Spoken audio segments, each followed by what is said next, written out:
السلام عليكم ورحمة الله وبركاته. أهلا بباشمهندسين ودكاترة تالتة إعدادي. النهاردة بأمر الله هنكمل في حل تمارين كتاب المعاصر صفحة 148 تمرين واحد على المفاهيم الأساسية للدايرة والنتائج عليها. طبعا كنا اشتغلنا جبر ونزلنا أول فيديو، وإن شاء الله ده أول فيديو في الهندسة. أحاول ما تأخرش على حضرتك. الدايرة يعني سهلة، بس هي مشكلتها انها طويلة، والهندسة جميلة بس هي برضو مشكلتها انها طويلة.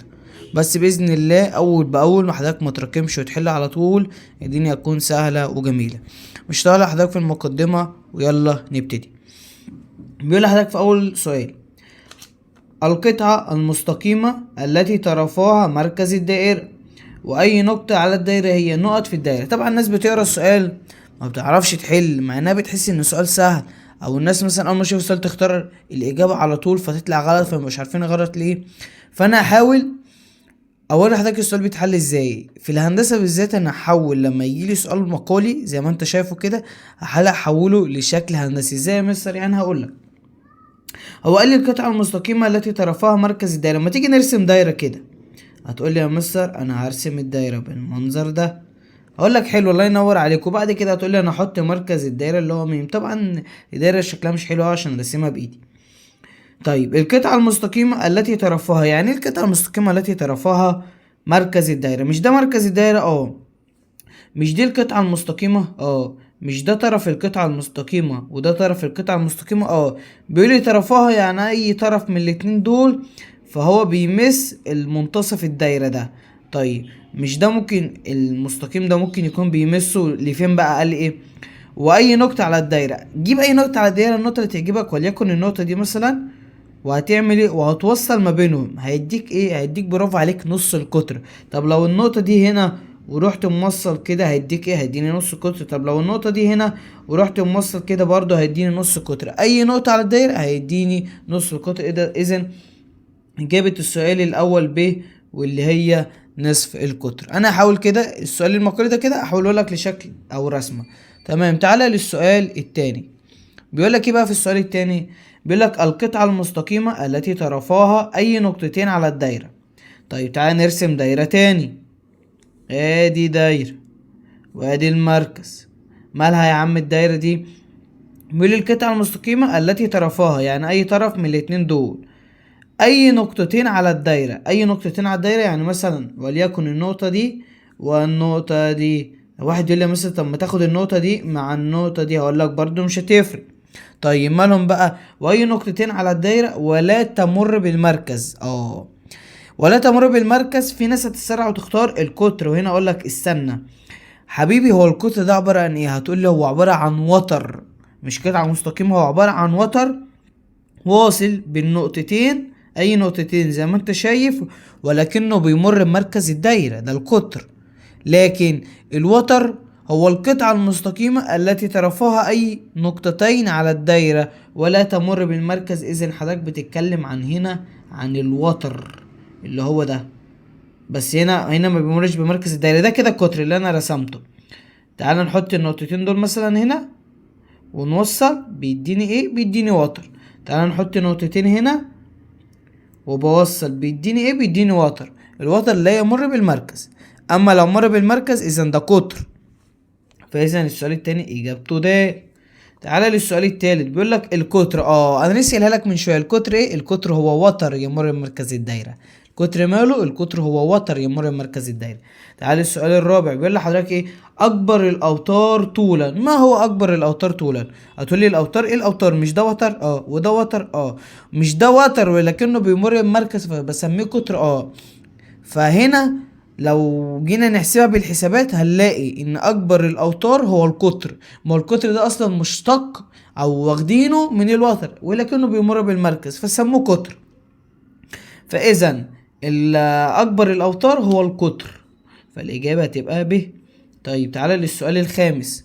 بيقول لك في السؤال الخامس بيقول لك محور تماثل الدايره هو ايه؟ القطر.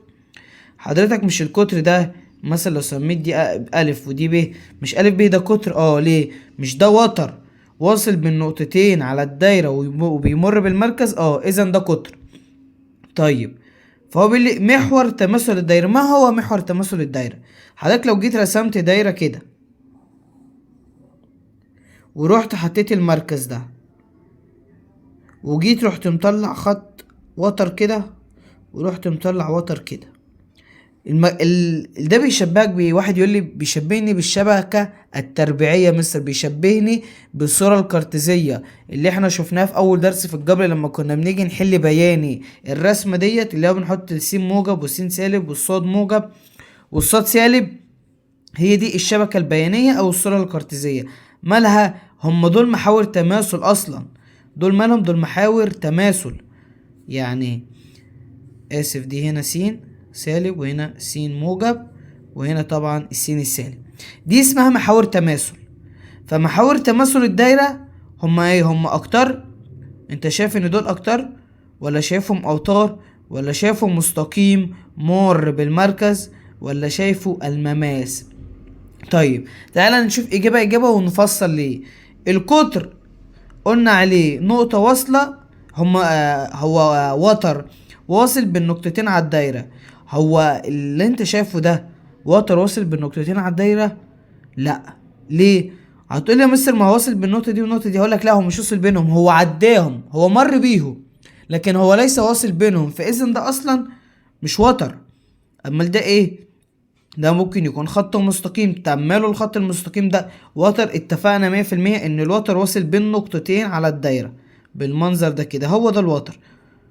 طالما مر بالمركز سميته قطر. طب لو جه كده مر بالنقطتين دول، واصل بين النقطتين دول، ده الوتر. المهم ان هو ما يقطعش الدايرة. لو قطع الدايرة ما بقاش وتر، بقى قطعة مستقيمة. طب المماس، طبعا كلمة المماس دي جديدة على البعض وحضرتك هتدرسها في اولى ثانوي وهتدرسها السنة دي بس قدام شوية. ما هو المماس؟ شايف الدايرة دي؟ لو انا جيت رحت مطلع خط مستقيم كده حلو ورحت ايه حطيت له السهمين، بسميه بقى ده، بسميه مماس للدايرة. حتى بص هو بيمسه، بيلمس الدايرة فبيسموه مماس. هو ده المماس؟ هو ده شكله، هو ده مماس الدائرة. طيب هل ده مماس؟ هل محاور التماثل دي مماس؟ لا. اذا استبعدت المماس واستبعدت القطر واستبعدت الوتر، اذا الاجابة جيم. شرحت لحضرتك ازاي، وهو اهو مستقيم مر مركز الدايرة، هي دي محاور التماثل. انا بحاول اشرح لحضرتك على قد ما اقدر. تمام. عدد محاور التماثل لاي دايره، خلينا متفقين ونحطها قاعده ثابته ان اي دايره في العالم عدد المحاور التماثل بتاعتها لا نهائي. مش يا مستر مش ده محور تماثل وده محور تماثل يبقى محورين تماثل؟ لا يا حبيبي، ما انا ممكن اجي هنا واروح مطلع كده ونازل كده وجاي كده وكده، عملت محور تماثل جديد. وممكن اجي هنا واطلع كده وانزل كده واخش كده واجي كده وابقى عملت محاور تماثل جديدة. انا ممكن اعمل لك عدد محاور تماثل لا نهائي، لا نهائي، لا نهائي. يبقى عدد محاور التماثل في الدايرة قد ايه؟ لا نهائي، عدد لا نهائي. طيب عدد محاور التماثل نصف دايرة. هوب قاعدة، عدد محاور التماثل في نص دايرة، في ربع دايرة، في 3/4 دايرة، في تمن دايرة، في تسع دايرة، واحد. تعالى كده نجرب. ادي ايه؟ ادي نصف دايرة. طلع لي كده عدد محاور التماثل اللي فيه اهو، هو ده. يا مستر ما انا ممكن اجيب ما فيش، هو محور تماثل واحد. رحت يمين شمال محور تماثل واحد، ما فيش اكتر من كده. فعدد محاور التماثل واحد. طيب رقم 8 بيقول لحضرتك ايه؟ المستقيم المار بمركز الدايرة وبمنتصف اي وتر فيها. يلا نرسم. قلت لك اي سؤال تحسه صعب ما تروحش تختار على طول، ارسم وامسك اختيار جرب. المستقيم المر بمركز الدايرة، ما يلا نرسم دايرة كده بالمركز بالشكل ده كده ونحط لها المركز بتاعها ويلا نحط اللي هو عاوزه. قال لي ايه؟ قال لي المستقيم المر بمركز الدايرة. هو انا لما اجيب مستقيم واخليه يمر بمركز الدايرة بيديني ايه؟ الله اكبر عليك، بيديني قطر. طيب وبمنتصف اي وتر فيها يكون. ارسم اي وتر في الدايرة ولكن خليه يكون منتصف القطر. يعني ايه؟ يعني هنعمل كده مثلا، مش ده مش دي قطعة مستقيم واصلة بين نقطتين على الدايرة؟ قطعتها لا، اذا ده وتر. مر بالمركز؟ لا، اذا ده وتر. طيب الوتر ده ماله؟ الوتر ده بمنتصف ايه؟ بمنتصف المستقيم المار بالمركز. مش المستقيم المار بالمركز ده اللي هو القطر؟ ماله؟ هو منتصف اي وتر فيها. يا مستر مش فاهم. تعالى بصيت لك، انا هسمي النقطة دي الف، والنقطة دي ب، والنقطة دي ج، والنقطة دي د، واقول لك انت شايف ايه، وهسمي النقطة دي ه. هقول لك اللي انت شايفه، هتقول لي يا مستر انا شايف ان الف ه عمودي على ب ج، اذا تستنتج ايه؟ الله اكبر على اللي نطق. استنتج ان ه منتصف ب ج. اذا ايه بقى اللي تستفاده من الشكل ده؟ تستفاد ان المستقيم المار بالمركز اللي هو الف د وبمنتصف الوتر ب ج هو وتر في الدايرة. وتر في الدايرة فين ده وتر؟ مفيش اوتار، ده هو الوتر ب ج بس. طب هو قطر في الدايرة، فين القطر؟ القطر الف د، يعني مش ب ج. لا. طيب مماس الدايرة انا وريتك من شوية المماس شكله عامل ازاي، في مماسات هنا لا، عمودي على هذا الوتر. بص كده، ادي المستقيم الف د ماله عمودي على الوتر ب ج. اذا دي الاجابة الصحيحة. اذا بلاش السؤال المقالي تاخده بسهولة وتروح تختار على طول.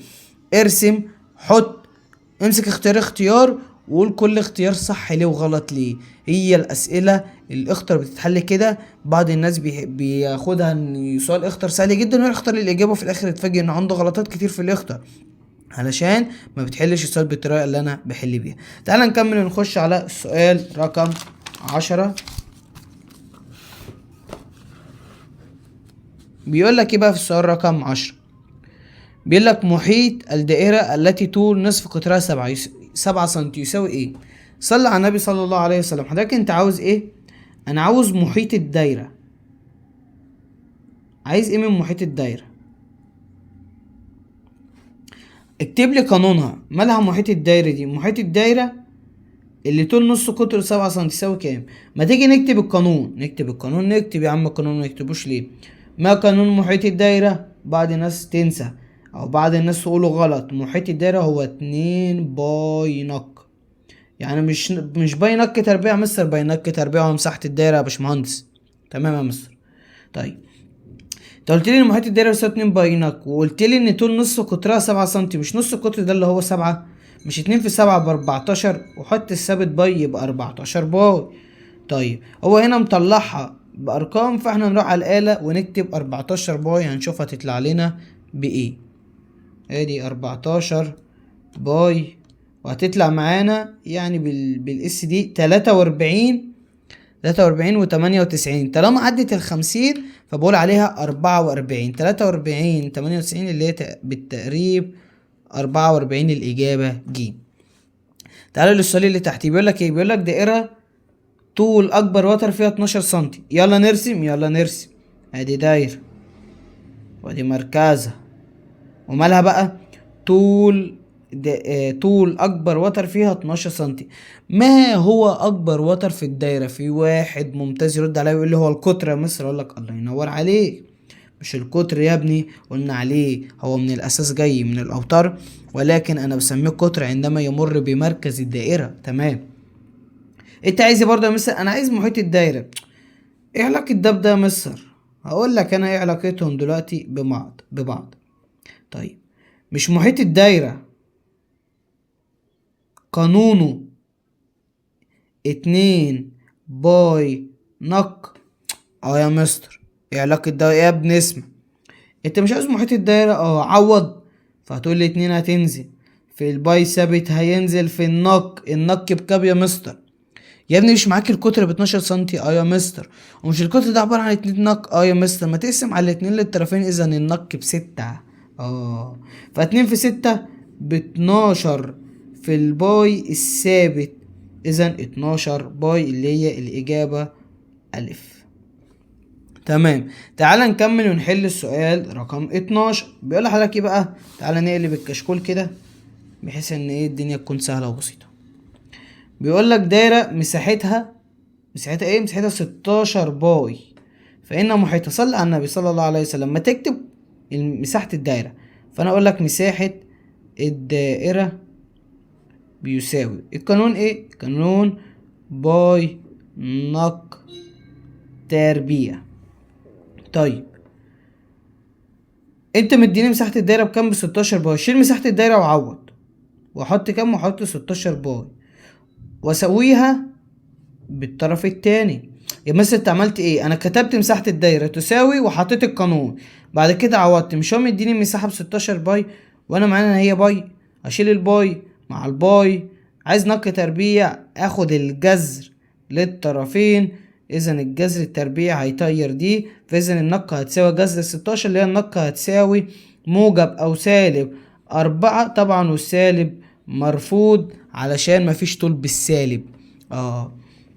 فاذا انا وصلت ان النق ب4. طب انت عاوز، انا عاوز المحيط يا ابني. مش محيط الدايرة بيساوي 2 في باي في نق. النق بكام؟ النق ما انت جايبها ب4، 2 في 4 ب8 باي، والاجابة باء. تمام. نكمل ونخش على السؤال 13. بيقولك ايه بقى في السؤال 13؟ بيقول لحضرتك دائرة محيطها باي. حلو، روح اكتب كده ادي محيط الدائرة بيساوي 8 باي، فإن طول قطرها، صلى على النبي صلى الله عليه وسلم. ما تشيل كلمة محيط الدايرة وتحط القانون بتاعها. يعني ايه يا مستر شيل كلمة محيط الدايرة وحط القانون بتاعها؟ يعني شيل محيط الدايرة دي وحط القانون اللي هو باي نق، وما تنساش الاتنين، بيساوي 8 باي.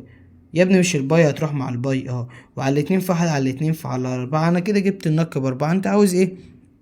انا عاوز طول القطر. ما هو طول القطر 2 نق، اضرب النق في 2، اذا النق ب8. اسئلة مباشرة جدا. تمام. نكمل ونخش على السؤال اللي بعده، واللي هو السؤال رقم 14. بيقول لحضرتك ايه بقى في السؤال رقم 14؟ بيقول لحضرتك ايه؟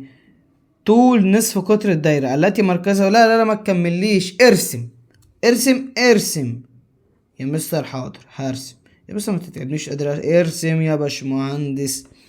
كلية الهندسة هتيجي منين؟ هتيجي من الثانوية العامة، والثانوية العامة هتيجي منين؟ هتيجي من الشهادة الإعدادية. إذا أنت في مرحلة مهمة جدا، لازم تتقن وتعرف أنت فين بالظبط.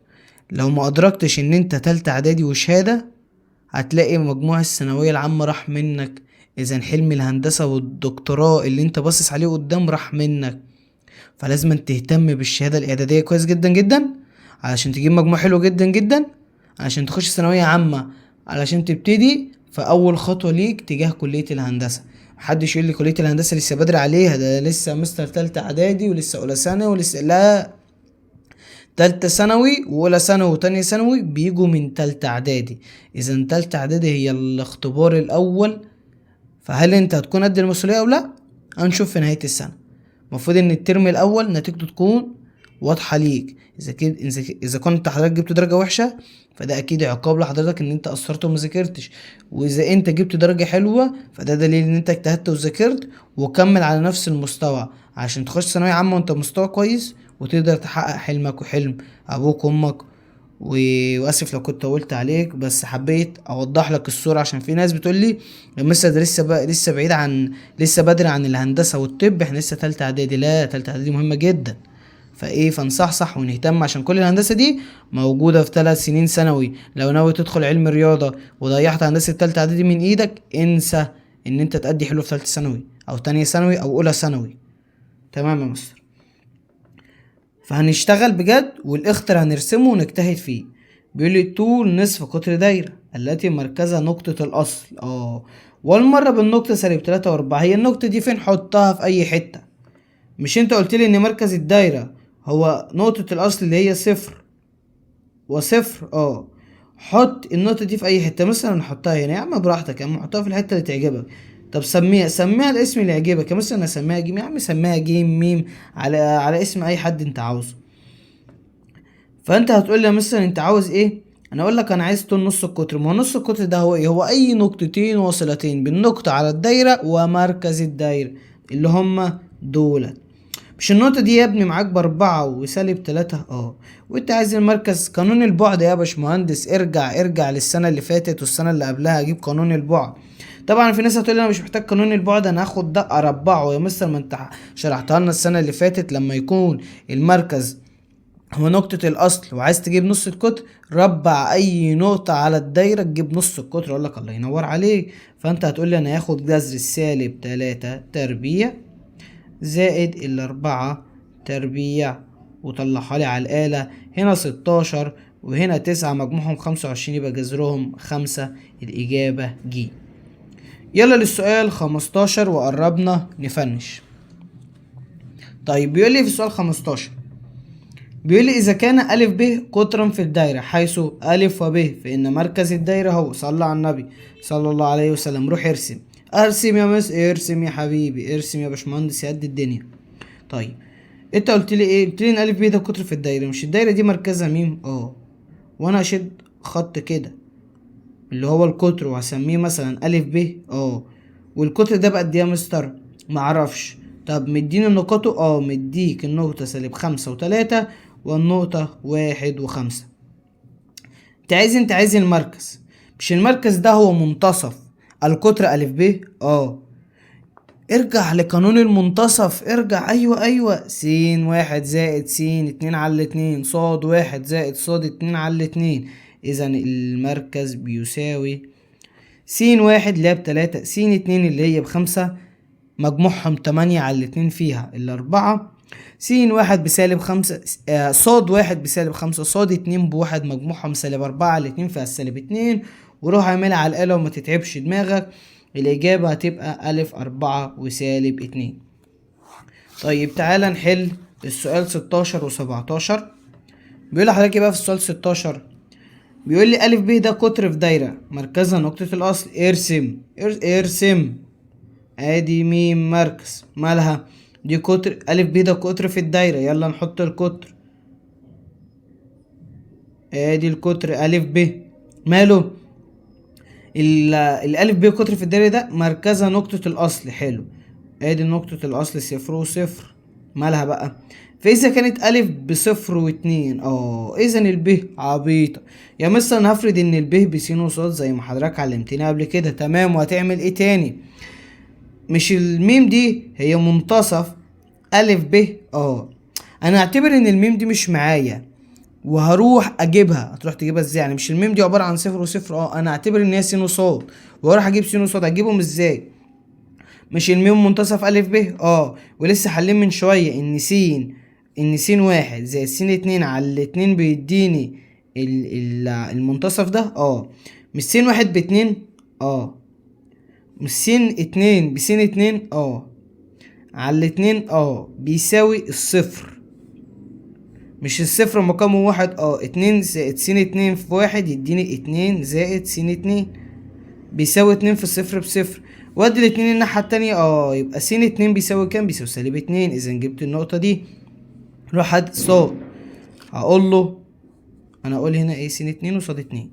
هقول له مش صفر اللي هو صاد واحد زائد صاد اتنين على الاتنين بيساوي الصفر ده، والصفر مقامه الواحد، يبقى ده في ده اللي هو صاد اتنين هيساوي ده في ده بصفر. اذا الصاد اتنين بيساوي صفر، وكده يبقى طلعنا النقطة -2 و0 اللي هي الإجابة ج.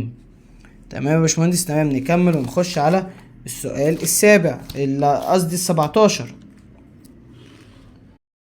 تمام يا باشمهندسين، نكمل ونخش على السؤال 17. بيقول لك وتر طوله 8 سنتي مرسوم داخل دائرة طول قطرها 10 سنتي. يلا نرسم يا مستر. زهقت وتعبت من الرسم، معلش يا حبيب معلش. ادي القطر أ وب، ده ب5 وده ب5. ليه؟ ما هو قالك القطر ب10 فإنه يبعد عن المركز دي. هو ايه اللي بيبعد الوتر؟ ما قالك الوتر طوله 8 سنتي مرسوم داخل دايرة، فإن الوتر ده يبعد قد ايه عن المركز.